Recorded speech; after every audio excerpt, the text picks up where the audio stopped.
There's a kind of promise a man makes because he can't stand to hear the alternative.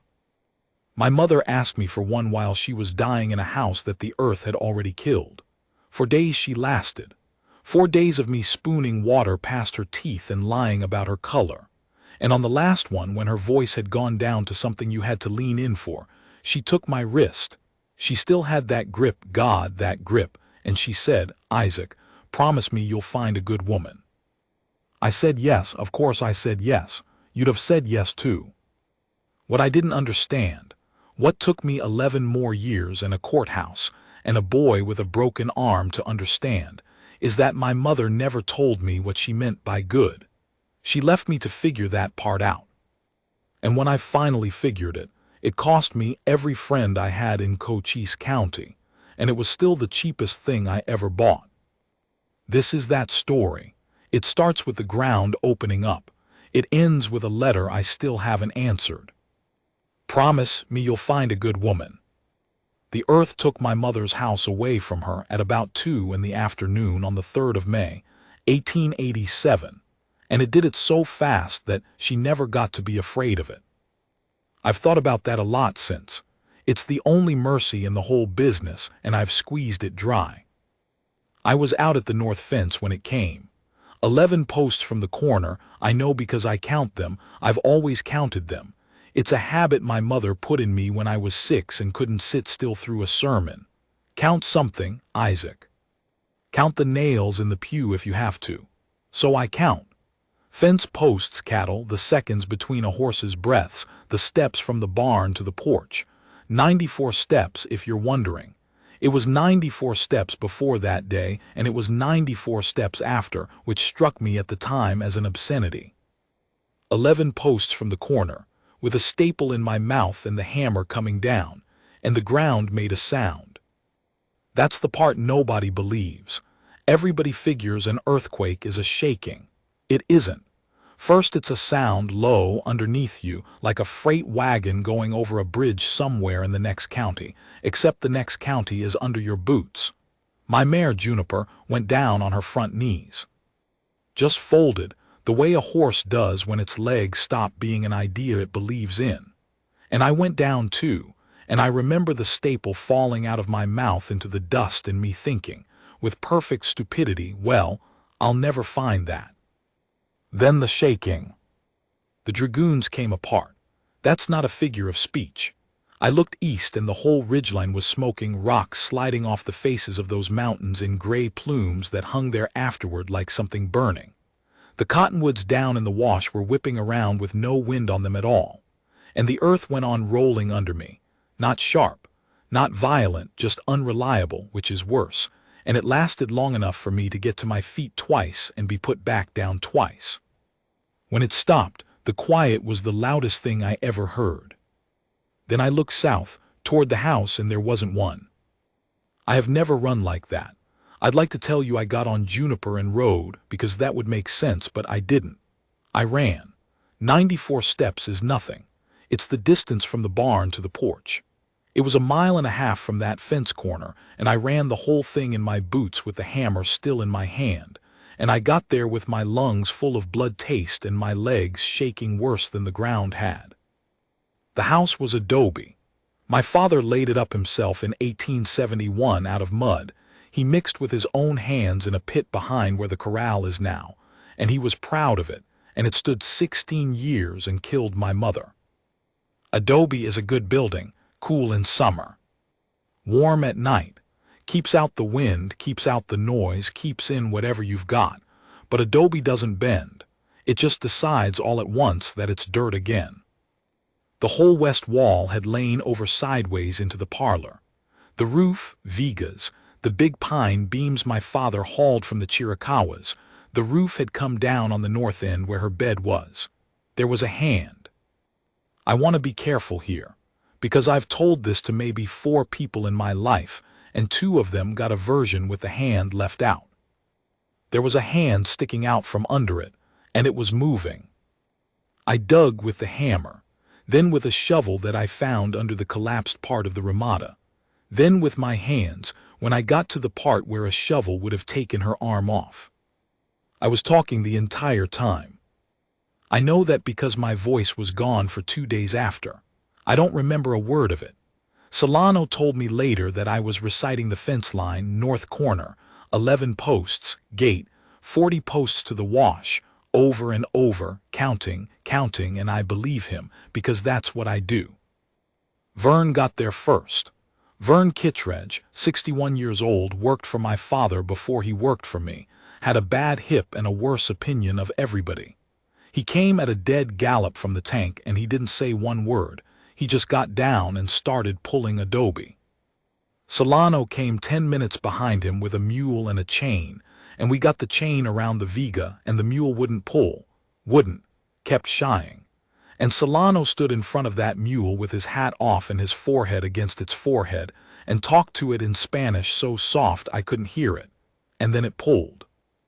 She was alive. She was alive and she was looking at me and her mouth was making a shape, and the shape was Isaac, and there was adobe dust in her eyelashes. Her leg was wrong. That's the only way I can put it.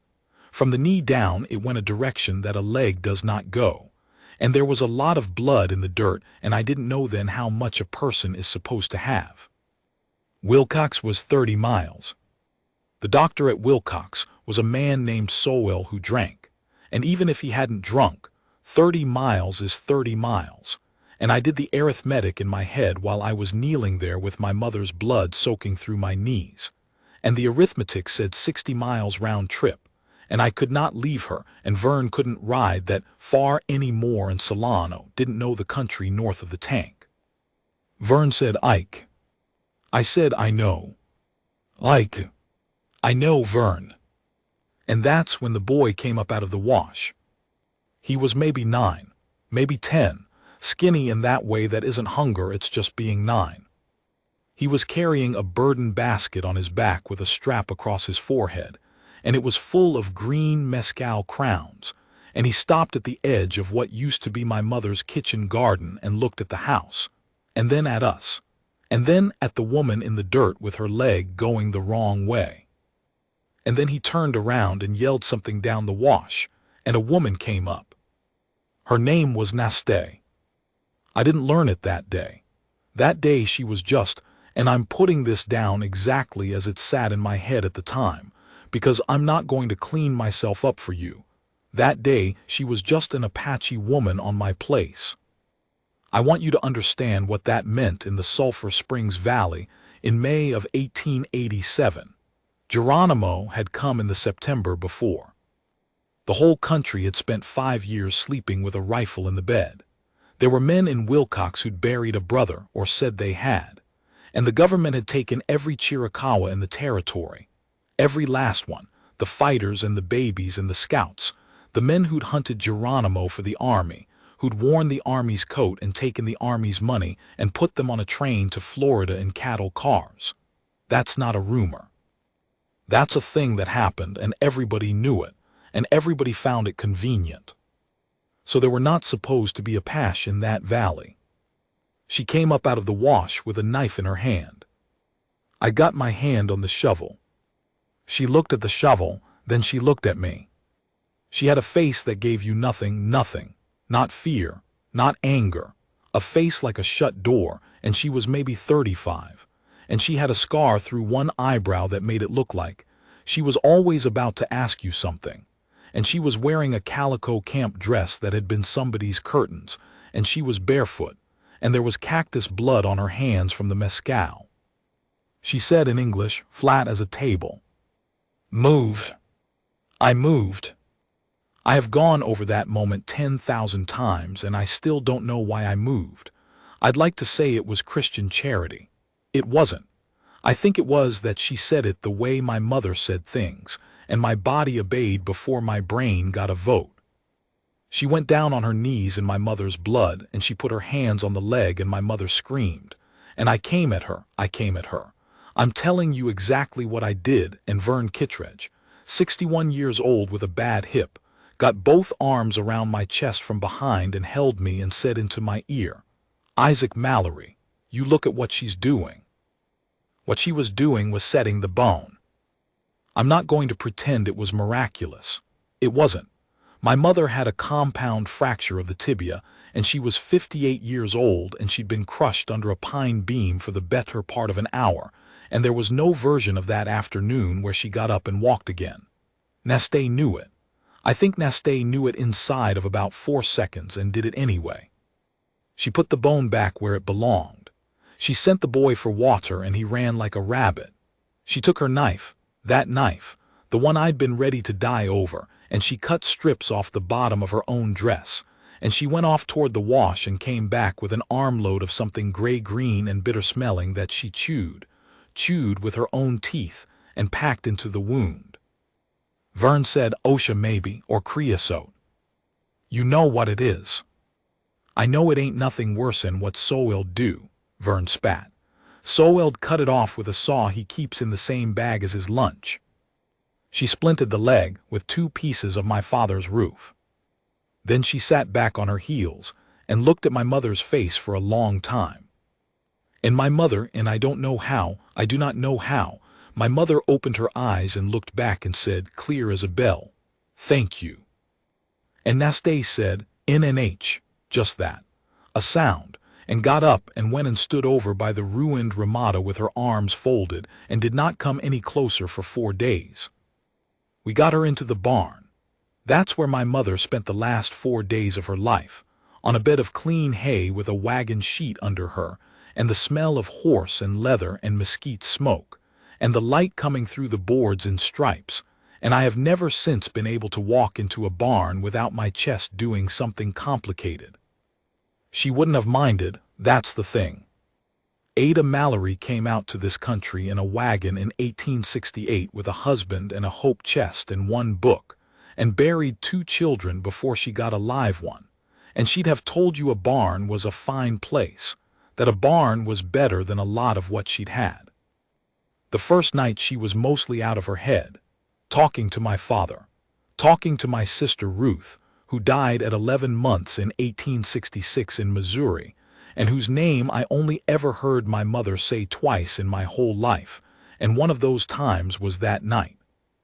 The second day she came back. That was the cruelty of it. If she'd stayed gone I'd have grieved her and been done, but she came back. Fever down, eyes clear, mind sharp as a stropped razor, and she made me tell her the whole butcher's bill, the house, the well cracked, running cloudy, the stock 4 dead in the wash, drowned in a mud flow, the dragoon still smoking.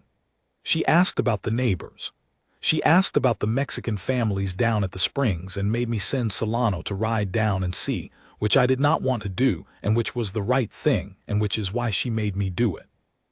She asked whether the mescal crowns the boy dropped had gotten stepped on and whether we'd made that right. I said I'd make it right. She said, then make it right today, Isaac, not when it's convenient. I took a sack of flour, a side of bacon, and my father's good horn-handled knife down to the wash where they were camped, a brush wickiup, a fire, nothing else, the boy asleep with his mouth open and 1 arm flung out, and I set it down and stood there like a fool. Nastê came out and looked at it. She took the flour and the bacon. She pushed the knife back at me with 2 fingers, like it was something dead. She said, I have one. And I said, God help me, I said, it's a gift. And she said, it is a payment, you would not pay a doctor with a knife. I stood there and my face went hot, and she watched me stand there and be a fool, and she let me do it for a while, and then she said, the bone will hold. She will die of the other thing. What other thing? The blood inside. She touched her own side low. There is bleeding you can see. There is bleeding you cannot. She is old. It has been 2 days and she is not stronger. She is only awake. She said it the way you'd read off a bill of sale. Sometimes they come awake before. It is a kindness. Use it. Then she went back inside the brush, and I stood there in the wash for I don't know how long, holding my father's knife, doing arithmetic that wouldn't come out. The 3rd day she made me read to her. There was 1 book in that house, and it was Bunyan, and it had been under the collapsed wall and Solano dug it out, and it had a corner of adobe still crushed into the back cover, and I read to my mother out of Pilgrim's Progress for about 10 minutes, and then I stopped because I couldn't do it. She said, "That's all right, I know how it comes out." Then she said, "Isaac, sit down where I can see you without turning my neck." I sat. She looked at me a long time. My mother had gray eyes that had gone paler as she aged, faded like a shirt, and she had a way of looking at you that was not unkind but was extremely thorough. She said, "You're 34. I know how old I am, Ma. You're 34, and you have one friend and he's 61, and he works for you. I've got Solano. Solano works for you too, and he's got a wife in Fronteras and 3 children and a whole life you know nothing about, and you've never once asked him about any of it." She let that sit. She was good at letting a thing sit. "Isaac, when I'm gone, who talks to you?" I said, "Juniper. That's a horse. She's a good listener." And my mother laughed. She laughed, with a busted leg and blood filling up her belly in a barn, and it turned into a cough, and the cough went on a long while, and there was something in the handkerchief afterward that I took away fast so she wouldn't see it, and she saw it. When she got her breath, she said, "You've been alone since you were a boy. You were alone in a house with 2 people in it. I watched you do it. Your father did it too, and I let him, and I have wondered every day since he died whether I could have stopped him being that way if I'd tried harder, or whether that's just what he was." I didn't say anything. She said, "I don't want to die worrying about you." I said, "Then don't." She said, "That's not how it works, and you know it isn't, and don't be smart with me. I haven't the strength for it." The 4th day she was gray. Nastê had been up at the house since dawn. Not close. She never came close after the first day. She kept a distance you could have measured with a chain, always about 40 feet, always where she could see and be seen. The boy was up in the cottonwood, watching the road with an intensity that I only understood much later. Around noon, Nastê came as far as the barn door. She stood in it in the light, and she looked at my mother for maybe 5 seconds. Then she looked at me and she gave me a small nod, very small. And I understood it. That's the thing. There was no language in it at all, and I understood it completely, and I have never in my life been so grateful to anybody and so unable to say so. She went back out to her 40 feet. My mother's voice had gone down to a thing you had to lean in for. She said, "Isaac." I leaned in. There was hay in her hair. I remember trying to get it out and my hands not working right. She said, "Promise me you'll find a good woman." I said, "Ma." She got my wrist. She still had that grip. 58 years old and dying, and she took hold of my wrist like she was pulling me back over a fence, and I want to tell you it hurt. It actually hurt. "Promise me." "All right. Say it." "I promise I'll find a good woman." And she looked at me with those faded gray eyes, and something moved behind them, something I couldn't read then and can read now, and reading it is the whole cost of my life, and she said, "You won't know one when you see her." I said, "What?" She said, "You won't. You'll look for what I look like, don't." And that was the last full sentence my mother ever said to me. She died about 4 in the afternoon, with the light coming through the boards in stripes, and Vern Kittredge holding her other hand and crying without making any noise at all, which I hadn't known a person could do, and the whole valley outside so quiet you could hear the dragoons still shedding rock. I sat there a long time. When I finally came out, Nastê was gone. The wickie up in the wash was gone too, not burned, not struck, just gone, brush scattered, fire pit filled in, like nobody had ever been there. Vern said she'd left about the time it happened, that she'd have known from the barn door. I said, "Where'd she go?" Vern said, "Ike, if she was smart she went somewhere you can't find her, and I'd say she's smart." I said, "I don't even know her name." Vern said, "No. You don't." We buried my mother on the little rise east of the house where you can see the whole valley and the dragoons behind it. There's a juniper up there. It was there before us, and it's there now, and it'll be there after. And my mother used to walk up to it in the evenings, and I never once asked her what she did up there. 9 people came. Solano and his wife, who I met for the first time at my own mother's grave, and who was named Beatrice, and who had a face like a saint in a church, and who had been living 11 miles from me for 6 years. Vern, the Sowells from Wilcox, a family from the Springs whose name I am ashamed to say I had to ask. And on the far rise, a mile off on nothing in the middle of the day, 2 figures, one tall, one small. They stood the whole service.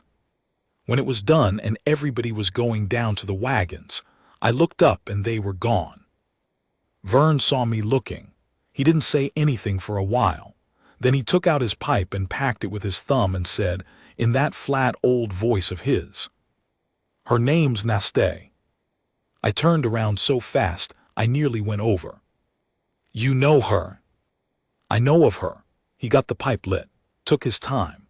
Vern always took his time, and it was the single most infuriating thing about him, and I'd give a year of my life to be infuriated by it again. Her man was a scout, Company B out of Bowie. Rode with Crawford into the Sierra Matter in '86 and got shot dead by Mexican militia who thought he was hostile on account of he was an Apache with a rifle, which is what the Army give him. He drew on the pipe. So the government thanked him for his service by putting his whole band on a train to Florida. Wife 2, boy 2. I said, then what's she doing in my wash? Vern looked at me. She got off the train, Ike. I've had a long time to think about the 4 days my mother spent dying in my barn, and about what she said at the end of them, and about the fact that the last woman on God's earth who touched her with any tenderness was a woman I'd raised a shovel at. You won't know one when you see her. She was already telling me.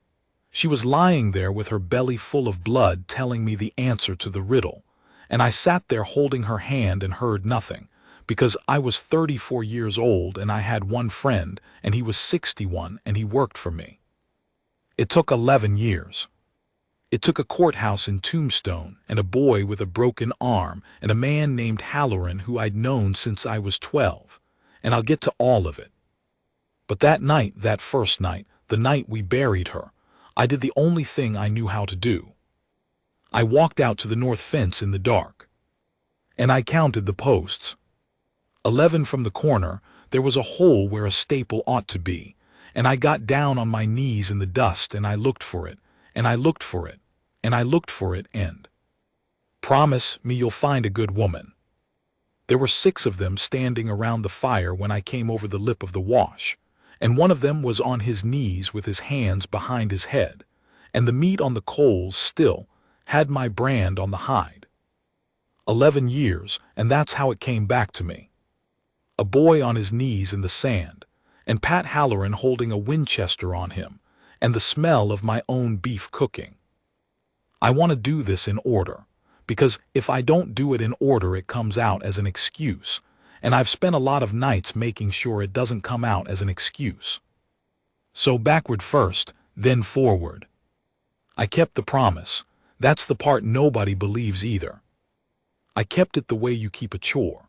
My mother went in the ground on the 9th of May, 1887, and by August I was riding to Wilcox every other Saturday with my hair wet and my collar sawing at my neck, because Ada Mallory had said promise me, and I had said I promise, and I am my father's son and my father never once left a gate open in his life. Her name was Emmeline Cross, widow. Ran the boarding house on the north side of the tracks, the good one, the one with real glass in the windows, and a woman out back who did the wash and got paid for it, which in Wilcox in 1887 made Emmeline Cross practically a philanthropist. And here's the thing I need you to understand, because it's the thing that took me longest. She was good. I'm not building toward a trick. There's no revelation coming where Emmeline Cross turns out to be cruel or grasping or secretly cold. She wasn't. She was the genuine article.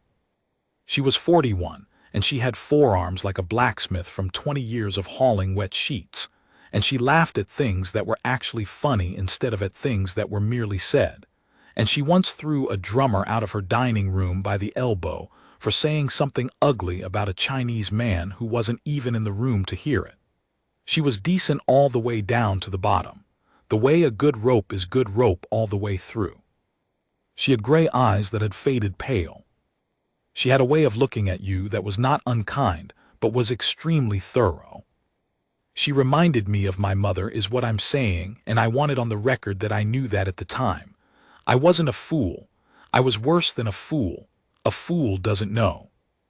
I knew and I went ahead, because knowing and understanding are two different animals, and I only had the one. I courted her for 2 years and 4 months. I counted 51 Saturdays. She said yes in October of 1889 on the porch, and she cried. And I did the arithmetic in my head, 51 Saturdays. That's 102 days round trip. That's 3,060 miles. And I stood there holding a woman who was crying with happiness, and I was doing sums. We were engaged 14 months. I broke it. I did it badly. I want that down too. There's a version of a man who does a hard thing gently, and I'd like to tell you I was that man and I was not. I did it in her kitchen in December of 1890 with the bread rising on the sill, and I said something about not being fit for it. Some coward's mush. And she stood there with flour to her elbows and let me finish. Then she said, "Isaac, how long was my husband dead before you asked me his name?" I didn't say anything. She said 6 years. He was in the ground at Wilcox 6 years, and you rode out here 50-some Saturdays, and you never asked me one thing about him. Not his name, not what he did, not whether I still wake up at 4 in the morning because that's when he got up. She wiped her hands on her apron, slow, one and then the other. You never asked me anything, Isaac. You reported. You'd come in and tell me about your fence and your cattle and your mother. God rest her. And then you'd sit there real pleased and wait to be admired. I said, "That's not fair." She said, "No, it isn't. Almost nothing is." And then, and this is why I've never been able to hate her, and God knows it would have been easier, she said, "Sit down. You're white as paper. Sit down and I'll cut you some bread and then you'll go." She cut me the bread. She watched me eat it. And when I got up to go, she said one more thing from the doorway in a voice with nothing left in it but tired. "Your mother asked you for a wife. She didn't ask you for a penance. Learn the difference before you do this to somebody with less sense than me." I rode home 30 miles in the dark, and I didn't count a single thing the whole way, which had never happened to me before and hasn't happened since. Now the other thing, the thing that was going on the whole time, underneath, that I never once put together with the first thing until it was far too late to do anybody any good. There's a rock about 2 miles up the wash from where the old house was, a big one, granite, sitting out in the open like it got dropped there, which I suppose it did. Vern called it the loaf. You can see it from the north fence. In September of 1887, 4 months after my mother died, I put a sack at the base of that rock. Flour, coffee, salt, a tin of peaches. I didn't tell anybody. I rode out at dawn on a Tuesday like a man going to a whorehouse, ashamed and not able to say of what. It was gone in 3 days. So I did it again. I did it for 11 years. I got a system because I get a system for everything. Once a month, first week, dawn. Flour, coffee, salt, and one thing that wasn't a staple, peaches, or a paper of needles, or once, God help me, a book, which I never did that again because I couldn't stand not knowing if it was a stupid thing to do. Always the same rock. Always I left it and rode off and never looked back because looking back was the one rule, and I made the rule up myself and I kept it like scripture. 63 sacks, 41 taken. I know it's 63 because I have a ledger. I keep a ledger. I've kept one since I was 19. My mother started me on it. And there's a column in the back of every year's book that just says L and a date and a check mark or a dash. And Vern Kittredge found it once in 1893 and read 4 pages of it and put it back and never said one word about it to me, ever, in his life. The 22 that weren't taken, those were the bad months. Those were the months when I'd ride out the next first week and find the sack still sitting there with the flour gone hard and rats in it, and I'd stand there with my hat in my hands like a man at a grave, doing the worst arithmetic of my life. 2 months. 3. Winter. She's dead. The boy's dead. They took the train after all. And then the 4th month it'd be gone, and I'd ride home so light I could have floated. I never saw her, 11 years, not once. But I got paid. That's the part I still can't talk about without my voice going. Because it was never a charity, not for 1 second, and she made sure I knew it. March of '89, I came out to the north fence and 40 rods of it that had gone down in a flood was back up. Not repaired, rebuilt. Posts reset, wire strung and strung better than I'd have done it, and I stood there and counted the posts twice because I couldn't credit it.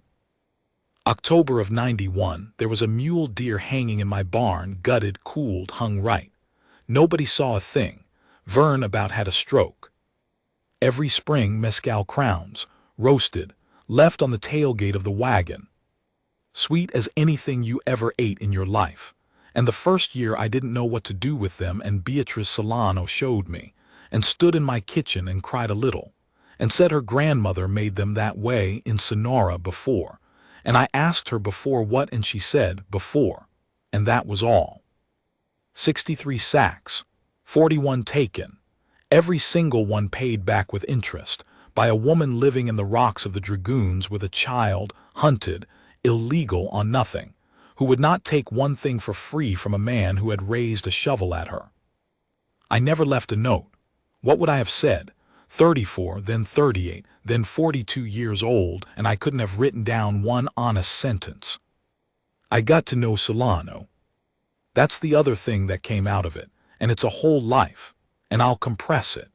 Beatriz came up from Fronteras in '88 with the 3 children, and they built onto the jacal at the Springs, and I ate at their table every Sunday for 10 years, and by 1898 the middle boy, Ramon, was my top hand and better with a horse at 19 than I was at 45. My mother had said, you have one friend and he's 61, and he works for you. By 1898 I had a house full on Sundays and a girl named Pillar who called me Tio and put a lizard in my hat, and Vern Kittredge, 72, sitting in the corner with his pipe telling everybody they were doing it wrong. I'd like to think Ada Mallory would have counted that as progress. I know what she'd have said, though. She'd have looked at me with those pale gray eyes and said, that's fine, Isaac, that's real fine. Now, who talks to you? 1898 was the year everything came due at once. 2 years of drought. The grass just quit. Then screwworm in the summer of '97 that ate through the calves and made you sick to look at what it did. Then the winter, which was dry and cold, which is the worst kind because the cattle can't get water out of the grass and there's no water anywhere else.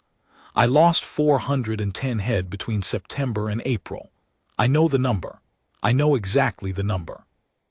And the country was different by then, too, in a way I didn't notice happening. There was wire everywhere. There were homesteaders in the Sulphur Springs Valley who'd come out in '94 and '95 and drilled wells and put up wire and never in their lives seen an Apache, and were therefore more frightened of them than any man who ever had. There was a railroad spur. There was a newspaper.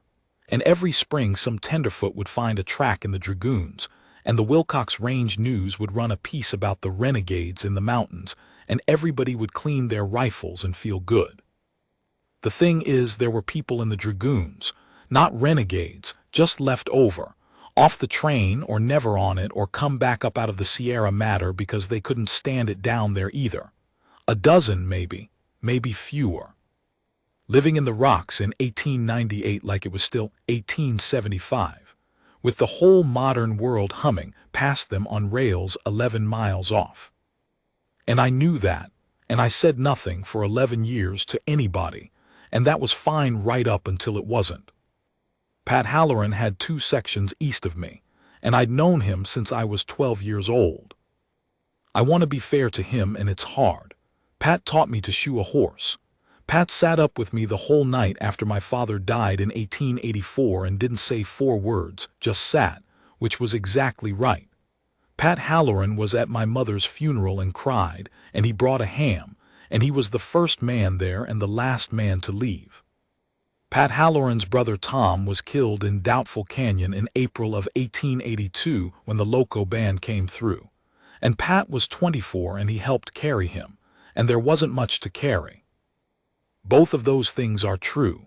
That's the whole horror of it. Both of those things were true at the same time in the same man for 16 years, and I'd known him since I was 12, and I never once thought about what it must be like to be him, which is a thing I'm apparently very consistent about. The 5th of May, 1898. I was riding the west line looking for a hole in the fence, because I'd counted 31 head at the tank when there should have been 34, and I'd counted 3 times, and 3 times is when I stopped trusting the fence instead of my eyes. I smelled the smoke before I saw anything, mesquite and fat. And I came up over the lip of the wash, and there was Pat Halloran, and 2 of his hands and a brand inspector named Wiley Shook, and there was a fire, and there was a hide pegged out with the rafter M on it. My brand, my mother's brand. My father cut that iron in 1871. And there was a young man on his knees in the sand with his hands laced behind his head. He'd grown up. I want to tell you I knew him instantly and I didn't. 11 years. I'd last seen a 9-year-old with a burden basket and a strap across his forehead. This was a man, 20 years old, 6 foot, hair cut short and rough with a knife, wearing a canvas coat somebody had thrown away and a pair of army boots with the soles wired on. But he had his mother's face. That shut-door face, giving you nothing. Pat said, "Ike, don't come no closer, I got him." I said, "Pat, put the rifle down." Pat said, "It's your beef." And that's true, it was. And I want to be honest about the next 4 seconds, because I've had 8 years to be honest about them and it doesn't get easier. For 4 seconds I was angry. 410 head. 2 years of drought. My whole life in that valley, my father's adobe, my mother's grave up on the rise under the juniper, and a man on his knees in my wash with my beef on his fire. For 4 seconds I was as angry as I have ever been in my life, and I felt it come up in me clean and hot and simple and good, and I understood Pat Halloran completely, and that is the single most frightening thing that has ever happened to me. Then it passed. And underneath it, where it had been the whole time, was the only question that mattered. Why now? 11 years, 63 sacks, 41 taken, and never, not once, not in the drought, not in the screwworm year, not in the winter of 97 when I lost 400 head and my own hands were eating cornmeal, never 1 head of my cattle touched. She'd have starved first. I knew she'd have starved first. She wouldn't take my father's knife when it was offered. So why now? There was only one answer, and it went through me like cold water. She couldn't come herself. I said, "That's not stolen." Wiley Shook, the brand inspector, said, "It's your hide, Mr. Mallory." "I'm looking at your iron." I said, "It's my hide because I gave it to him." The silence that came down on that wash was the second loudest quiet I ever heard, and the first one was the 3rd of May. 1887. Pat Halloran turned his head and looked at me. Not the rifle, just his head. And his face did a thing I have never been able to describe. It didn't go angry, it went careful, the way a man's face goes when he's deciding whether to keep loving you. He said quietly, "Ike, say that again." I said, "I gave him the beef, he works for me." "He works for you?" "Since March." "What's his name?" And there it was. There was the whole hole in the ground, and I had walked into it at a trot with my eyes open. 11 years, 63 sacks. A rebuilt fence, a hung deer, mescal on my tailgate every spring, and I did not know that young man's name. I stood in that wash with my mouth open for what felt like a year. And then the boy said from his knees in English, flat as a table, in his mother's exact voice, "Doctor." Wiley Shook wrote it down. That's the thing I hear at night. Not the rifle, not the fire. A pencil. A little scratch on a little pad and a man's name going into the machine and the machine already turning. They took him to Tombstone. Sheriff's deputy came out from Wilcox and put him on a horse with his hands tied to the horn, and Wiley Shook rode along being important about it. And Pat Halloran rode away east without saying one word to me, and did not say one word to me for 4 months. Grand larceny. 1 steer. In the territory of Arizona in 1898, a man could get 10 years for 1 steer, and men did. But that wasn't the part.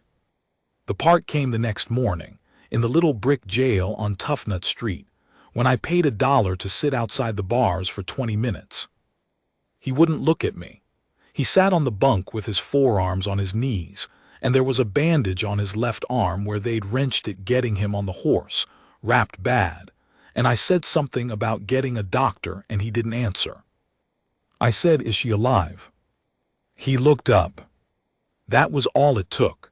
I had my answer before he opened his mouth, and it was the wrong answer, and it was written all over a face that was supposed to give you nothing. He said 3 weeks, she cannot walk her chest. He touched his own high up. Then, and I swear he almost smiled, which was worse than anything. She said not to. She said not his. She said take from the ones with wire. I did not want to walk that far. He said it like a confession of laziness, 20 years old. I said, "Docya, listen to me. I can fix this. I can go in front of a judge and say what happened. I'll say she doctored my mother. I'll say what she did. I'll say every bit of it. I'll bring Vern. I'll bring Solano." And he lifted his head and looked at me, and I quit talking. He said, "And then they will know she is alive." I said, "Yes." He said, "And then they will go into the mountains and find her." I said, "Yes." He said, "And she cannot walk." The jail was very quiet. There was a fly somewhere. I could hear a wagon out on Toughnut Street and somebody laughing on the sidewalk. A woman, laughing at something, going on about her day 11 feet from where this was happening. Doctor lay down on the bunk with his face to the wall and said, "Then do not say anything, and I will do the 10 years. I want to lay it out flat, the way it sat in front of me on the 5th of May, 1898, because if I dress it up you'll think I was brave, and I was not brave. I was cornered, and there's a difference, and the difference is everything. Say nothing. The boy goes to Yuma for 10 years. Maybe he lives. Nastay dies in the rocks in 3 weeks or 6 or a year, alone, and nobody on this earth ever knows she existed except me and Vern and Solano and a dead woman. Say everything. The boy walks probably. And the army goes into the dragoons with a packed train and a doctor and a good intention, and finds a woman who cannot walk and puts her on a train, and she dies at Fort Sill in Oklahoma with a number on a card. And that is the good outcome. The other one is a troop of scouts and a rock slide and a report that says resisted. 11 years I'd been leaving flour at a rock so I wouldn't have to choose. That was the whole point of the rock. The rock was so I could be a good man without ever once being in the room. And now here was the room. I rode home, 41 miles. Got in about 3 in the morning with Juniper's grandson blowing hard under me. Juniper died in 94. And I dug that hole myself and didn't let anybody help. And I didn't count one fence post the whole way, only the second time in my life. There was a lamp lit in my kitchen. I didn't own a lamp anybody else knew how to light. Vern was asleep in the bunkhouse. Solano's place was 11 miles. I got down. I stood in my own yard with the reins in my hand for a long time. She was sitting at my mother's table in the new house, in the chair my mother used to sit in, with her hands flat on the wood in front of her where I could see them. 11 years, barefoot, that same scar through the eyebrow that made her look like she was always about to ask you something. She had come down out of those mountains on a chest she couldn't breathe with, 18 miles in the dark, alone, and she had lit my lamp and sat down in my mother's chair to wait for me. And when I came through the door, she didn't stand up because she couldn't, and she looked at me and said, "You will tell them where I am." I said, "No." And she said, "Isaac." 11 years, and that was the first time she ever said my name. And I want you to know that I had to put my hand on the doorframe. And I want you to know that she watched me do it, and let me, and waited. Then she said, "Sit down. You are white as paper. Promise me you'll find a good woman." She sat in my mother's chair and breathed like a man pulling a rope through a pulley, and every fourth breath there was a sound in it, wet low, a little tearing sound, and I heard it, and I did the arithmetic, and the arithmetic came out the way it had come out in a barn 11 years before. I said, "How long have you been sitting here?" She said, "Since the light went." 9 hours. 9 hours in a chair with her hands flat on the table where a man coming in the dark could see them. That's how careful you have to be. That's what it costs to exist in a valley in 1898 with a face like hers. You sit for 9 hours in a stranger's kitchen with your hands out on the wood so that, when he comes through his own door, he doesn't shoot you for being alive in it. I didn't sit down. I went and got the lamp and turned it up and brought it over, and she turned her face away from it, not fast, just away, the way you do from something rude. I said, "Let me look at you." She said, "No." I said, "Nastay." And she put one hand up, flat, 6 inches off the table, and I stopped like a horse on a curb bit. She said, "You will listen. I do not have the breath to say things 2 times. Here is what she said. I'm putting it down as close as I can, and it won't be close enough, because she said it in short pieces with a stop in the middle of every one, and the stops were where the meaning was, and I can't write the stops. She said the boy was not going to Yuma. She said it the way you'd say the sun was not going to come up in the west. Not hope, not defiance, just a fact about the world that she had decided on, in a rock shelter in the Dragoons, sometime in the last 30 hours, and had walked 18 miles to put in front of me. She said, "You will take me to the town, to the judge. I will stand up and I will say it. I took the animal, I sent him. He is a boy, he did what his mother said." She stopped, breathed, that sound in it. "They will want someone. Give them me." I said, "They'll put you on a train." She said, "Yes." I said, "Nastay, you won't live to Tucson." And she looked at me and she said, "And I would give the rest of my life to unhear it. And I would give the rest of my life to hear it again, both, at the same time, forever." She said, "That is the point, Isaac." I sat down then. I sat down in Vern's chair across from her because I could not stand up any longer.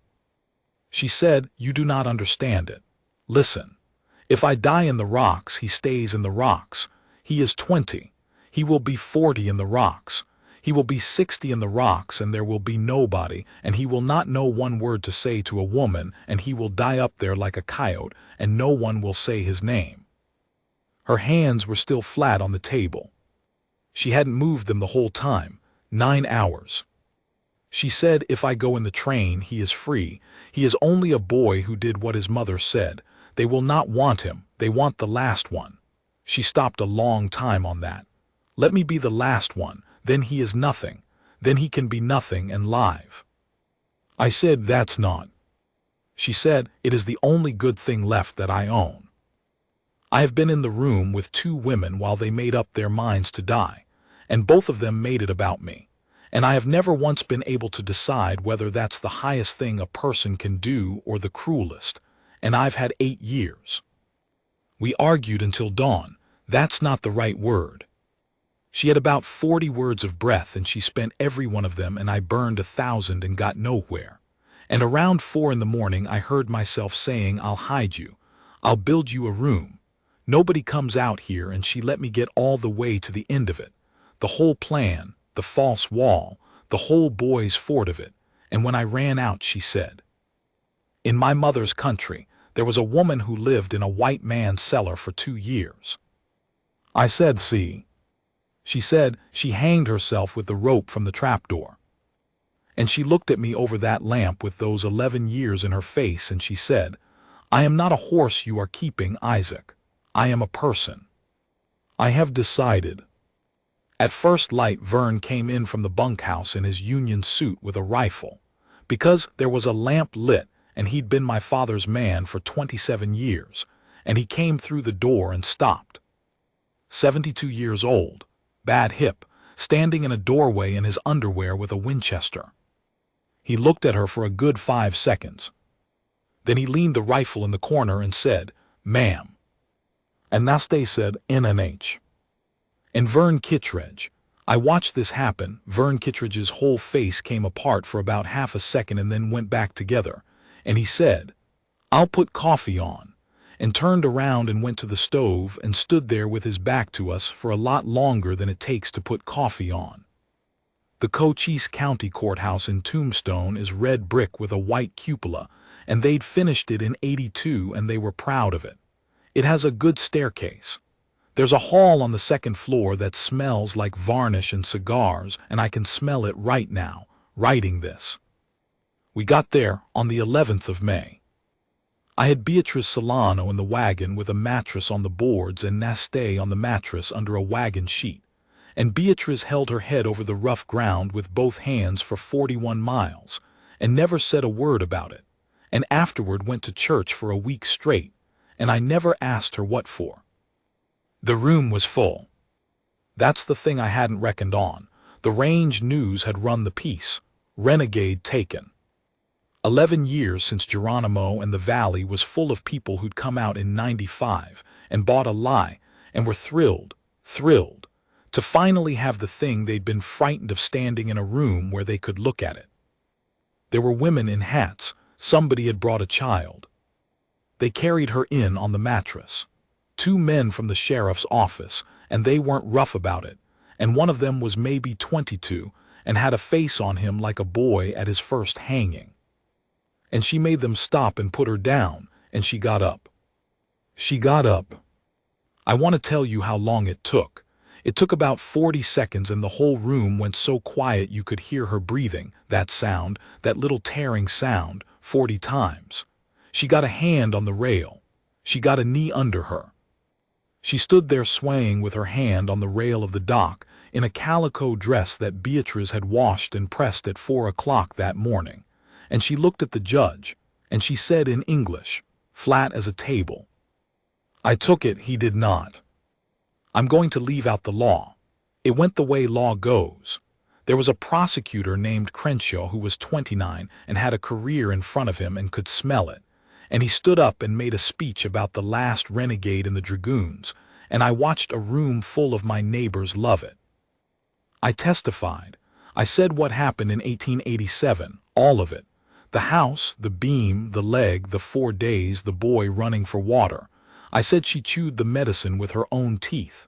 I said I raised a shovel at her. I watched it land on that room like rain on a rock and run right off.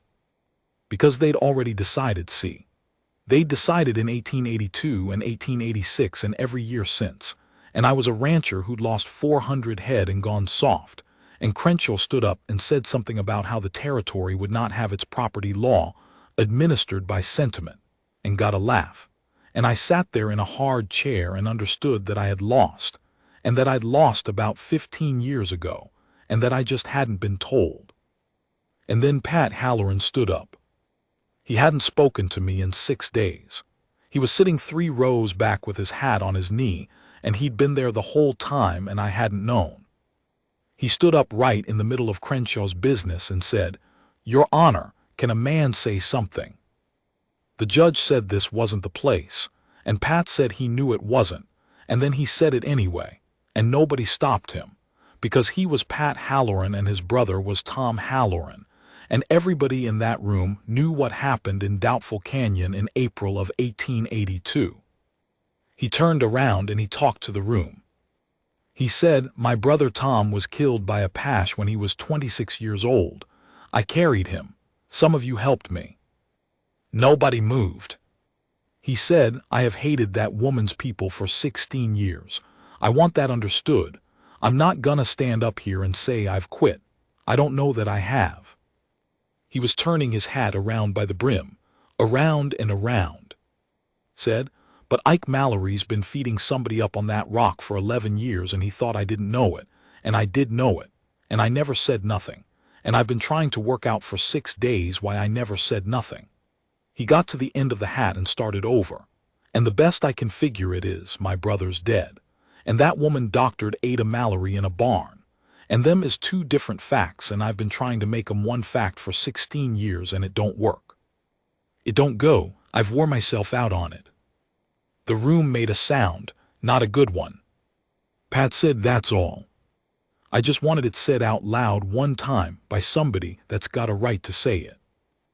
And he sat down and put his hat back on his knee and looked at the floor. And Pat Halloran and I have never once discussed it, not one word, not in 8 years, and we shoe each other's horses every spring. Here's the reversal, and it isn't the one you want. Crenshaw dropped the charge against Dacia.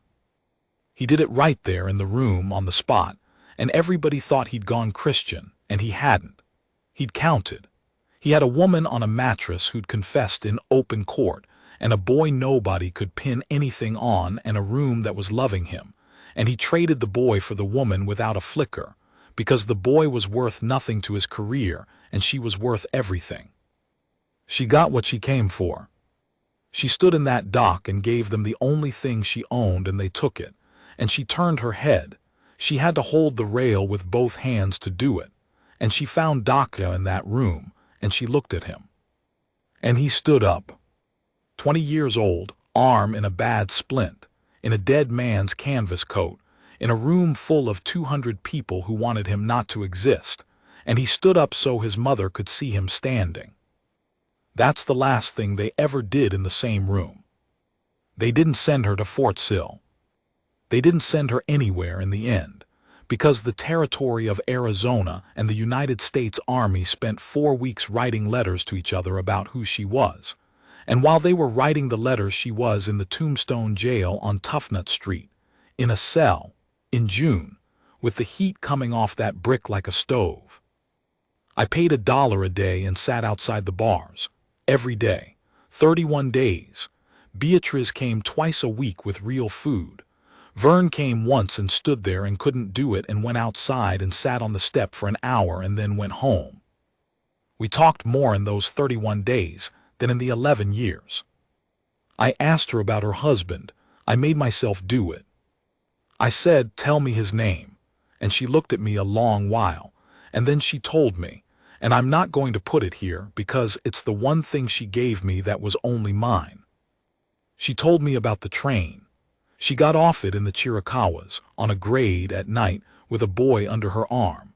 She said there were 40 people in that car, and she was the only one who did it, and she said it without 1 ounce of pride, and then she said the thing I'll hear when I'm dying. They were not cowards. They had families on the train. I had nothing left to lose but him. I said, "You lost a lot." She said, "Yes, that is what I said." She died on the 14th of July, 1898, at about 4 in the afternoon. Same hour. My mother went at 4 in the afternoon with the light in stripes through the barn boards, and Nastay went at 4 in the afternoon with the light coming through a barred window onto a brick floor, and I don't make anything of it. It's just true. Things are just true. I was there.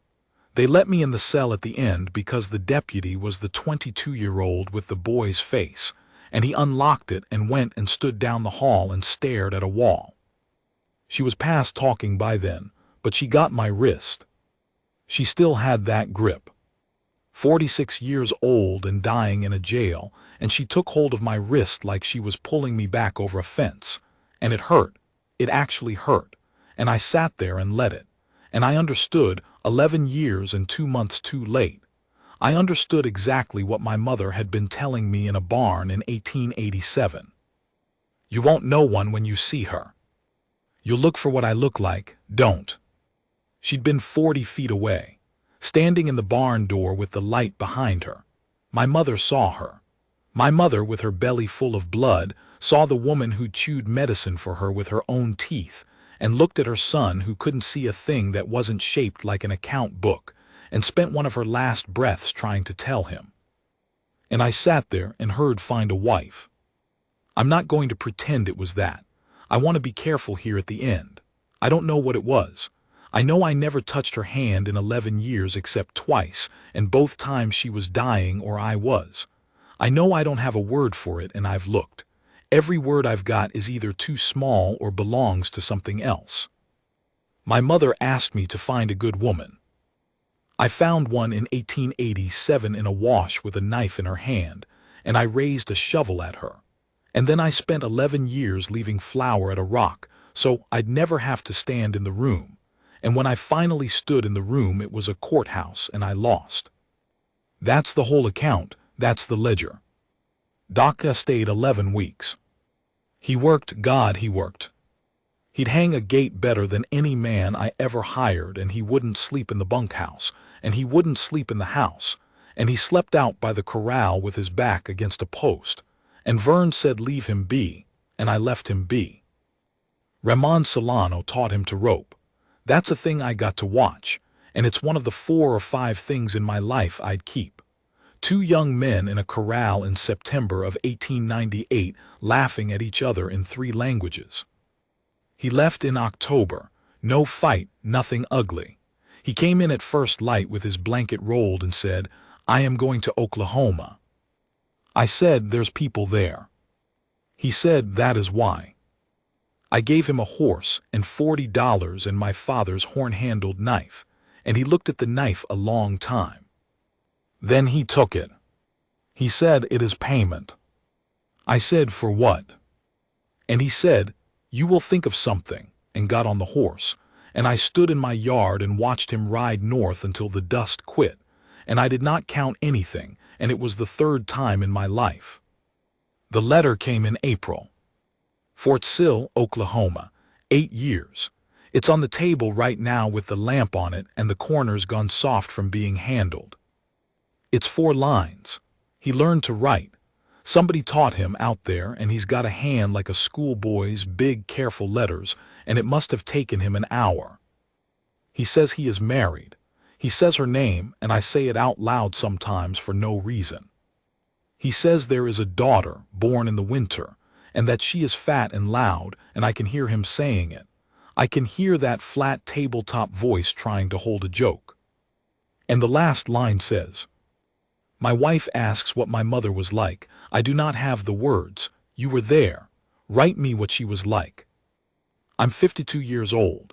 I have a house full on Sundays and a girl named Pillar who's 19 now and getting married in the fall and still calls me Tio. Vern's been dead 4 years, and I dug that hole myself and didn't let anybody help. Pat and I shoe each other's horses. There's a stone up on the rise under the juniper for my mother, and there's a second one next to it that I hauled up there alone in a wagon in 1898 with no name on it, because I didn't have the right, and I still don't. It's been 14 months. I've started it, I don't know, 40 times, 60, there's a drawer. Because here's the thing I can't get past, and I've counted it the way I count everything, and the number is always the same.